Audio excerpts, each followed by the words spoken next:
Hello everyone, welcome to the channel. आज के हम इस वीडियो में देखेंगे जावा प्योरली ऑब्जेक्ट ओरिएंटेड क्यों नहीं होता है।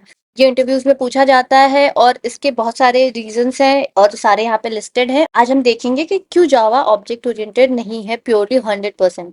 जावा में हमने देखा था कि बिना क्लासेस और ऑब्जेक्ट के कुछ भी नहीं ले सकते। जैसे कि अगर आपको कोई चीज प्रिंट करनी है या फिर आपको कोई एक एडिशन का प्रोग्राम लिखना है या फिर आप एप्लीकेशन स्टार्ट कर रहे हैं, कुछ भी कर रहे हैं, मेन मेथड आपको लिखना है तो आपको क्लासेस बनाने पड़ेंगे। क्लासेस के अंदर ही वो मेन मेथड होगा। और ऊप्स क्या होता है, ऑब्जेक्ट ओरिएंटेड क्या होता है, इट्स लाइक कि ऑब्जेक्ट बेस्ड होगा, सब कुछ क्लासेस और ऑब्जेक्ट के फॉर्म्स में होंगे। इसकी मैंने सेपरेट वीडियो बनाई है, पूरी की पूरी प्लेलिस्ट बनाई है, आप उसको चेकआउट कर सकते हैं। ओके, इस वीडियो में हम देखेंगे जावा क्यों 100% ऑब्जेक्ट ओरिएंटेड नहीं है। इसके बहुत सारे रीजंस हैं। पहला ये, क्योंकि जावा अलाउ करता है हमें प्रिमिटिव डेटा टाइप यूज करने के लिए।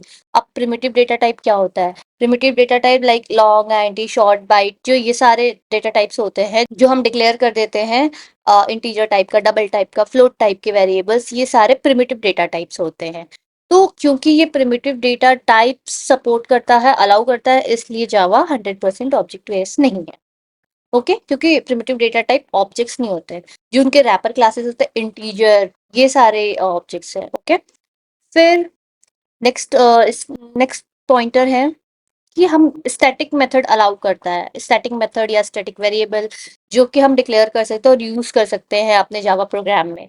इसलिए वो ऑब्जेक्ट बेस्ड नहीं है। क्यों? क्योंकि जो कोई चीज हम वेरिएबल को या मेथड को अगर हम स्टैटिक डिफाइन करते हैं, इसका मतलब ये होता है कि वो स्पेसिफिक टू दैट क्लास होता है। वो इंस्टेंस बेस्ड नहीं होता है। मतलब ये नहीं कि हर इंस्टेंस जितने क्रिएट करेंगे उन सब के ओरिएंटेड रहेगा वो मेथड या वो वेरिएबल, नहीं। वो एक बार वो क्लास के स्पेसिफिक रहेगा, वो हर इंस्टेंस से शेयर होगा, ऐसा। या फिर आप हर जगह उसको यूज कर सकते हो। ये इंस्टेंस बेस्ड नहीं होता है स्टैटिक मेथड्स।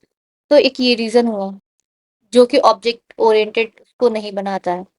थर्ड रीजन है कि क्योंकि हमारा जो मेन मेथड तो वो ऑलवेज स्टैटिक होना चाहिए, क्योंकि हम वहां से हमारा प्रोग्राम स्टार्ट ही होता है। जेवीएम वही मेथड ढूंढता है प्रोग्राम स्टार्ट करने के लिए।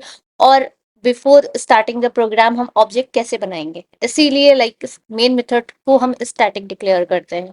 और स्टैटिक ही होना चाहिए, क्योंकि बिना ऑब्जेक्ट के हम उसको एक्सेस कर पाए। जेवीएम उसको एक्सेस करेगा तभी तो आपका एप्लीकेशन बूटअप होगा या फिर आपका प्रोग्राम रन करेगा। इसलिए मेन मेथड हमेशा स्टैटिक होता है। ओके, ताकि उसके लिए ऑब्जेक्ट बनाना ना पड़े। अब फोर्थ रीजन है, सी प्लस प्लस में आपने देखा होगा हमारा जो ऑपरेटर होता है, प्लस माइनस, ये सारे जो ऑपरेटर्स होते हैं उसको भी हम ओवरलोड कर सकते हैं, पर जावा में नहीं कर सकते हैं।